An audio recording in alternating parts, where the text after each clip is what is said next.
ಈಗಿನ ಕಾಲದಲ್ಲಿ ಯಾರು ಅಡ್ಜಸ್ಟ್ ಮಾಡ್ಕೊಳಕ್ ರೆಡಿನೇ ಇಲ್ಲ. ಒಬ್ಬ ತಪ್ಪು ಮಾಡಿದ್ರೆ ಅದರಿಂದ ಇನ್ನ ಇಬ್ರಿಗೆ ಎಫೆಕ್ಟ್ ಆಗುತ್ತೆ. ಈ ಕಾರ್ ಡ್ರೈವರ್ ಇಂದ 2 BMTC ಬಸ್ಗೂ ಎಫೆಕ್ಟ್ ಆಯ್ತು. ಮತ್ತೆ full traffic ಆಗೋಗ್ಬಿಟ್ಟಿತ್ತು.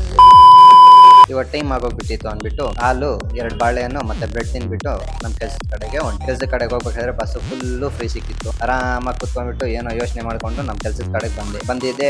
Flash tools download ಮಾಡಿದೆ. ಒಂದು ಫೋನ್ ನ 4 ದಿವಸದಿಂದ ಇಟ್ಕೊಂಡಿದೀನಿ. ನನ್ಗೆ ಬೇಜಾರಾಗೋದು. ಆಮೇಲೆ ಡೌನ್ಲೋಡ್ ಮಾಡಿದೆ, ಬಟ್ ಆಗಿಲ್ಲ. ಅದಕ್ಕೆ ವಾಪಸ್ ಕೊಟ್ಬಿಟ್ಟೆ ಆ ಫೋನ್. ಯಾಕಂದ್ರೆ ಅದು ಮತ್ತೆ ರೀಸ್ಟಾರ್ಟ್ ಆಗ್ತಾ ಇತ್ತು. ಅದಕ್ಕೆ ಇವನ್ಗೆ ಕಾಂಪೋನೆಂಟ್ ಯಾವ ತರ ಫಿಕ್ಸ್ ಮಾಡ್ಬೇಕು ಅಂತ ಹೇಳ್ಕೊಟ್ಟಾದ್ಮೇಲೆ ನಮ್ ಸರ್ ಇವರಿಬ್ರಿಗೂ ಸರ್ಟಿಫಿಕೇಟ್ ಕೊಟ್ಟು ಅವ್ನಿಗೆ ಯಾವ ತರ ಬಿಸ್ನೆಸ್ ಮಾಡ್ಬೇಕು ಅಂತ ಹೇಳ್ಕೊಡ್ತಾ ಇದ್ರು. ಅದೇ ಟೈಮ್ಗೆ ಆಚೆ ಏನೋ ಸೌಂಡ್ ಬರ್ತೈತೆ, ಏನೋ ಒದ್ಲಾಡ್ತಾವ್ರೆ ಅನ್ಕೊಂಡ್ಬಿಟ್ಟು ಆಚೆ ಬಂದು ನೋಡಿದೆ. ಆಮೇಲೆ ಇಲ್ಲಿ ಬಂದು ನೋಡಿದ್ಮೇಲೆ ಗೊತ್ತಾಯ್ತು, ಕಾರನ್ನು ನಿಲ್ಸಿದಕ್ಕೆ ಬಸ್ಸನ್ನೊಬ್ರು ಆ ಕಡೆ ಈ ಕಡೆ ಜಗಳ ಮಾಡ್ಕೊಂಡು ಆಮೇಲೆ ಸೈಡ್ಗೆ ಹಾಕೊಂಡು ಮಾತಾಡ್ತಾ ಇದ್ರು. ಫುಲ್ಲು ಟ್ರಾಫಿಕ್ ಜಾಮ್ ಆಗೋಗ್ಬಿಟ್ಟಿತ್ತು. ಮತ್ತೆ ಹೊಟ್ಟೆ ಎಷ್ಟುತ್ತಾ ಇತ್ತು ಅಂದ್ಬಿಟ್ಟು ನಾನು ನಮ್ಮ ಫ್ರೆಂಡ್ ಹೋಗ್ಬಿಟ್ಟು ಕುಷ್ಕ ಮತ್ತೆ ಕಬಾಬ್ ತಿನ್ಕೊಂಡು ಮತ್ತೆ ವಾಪಸ್ ಬಂದ್ಮೇಲೆ ನಂಗೆ ಸರ್ಟಿಫಿಕೇಟ್ ಕೊಟ್ಟರು.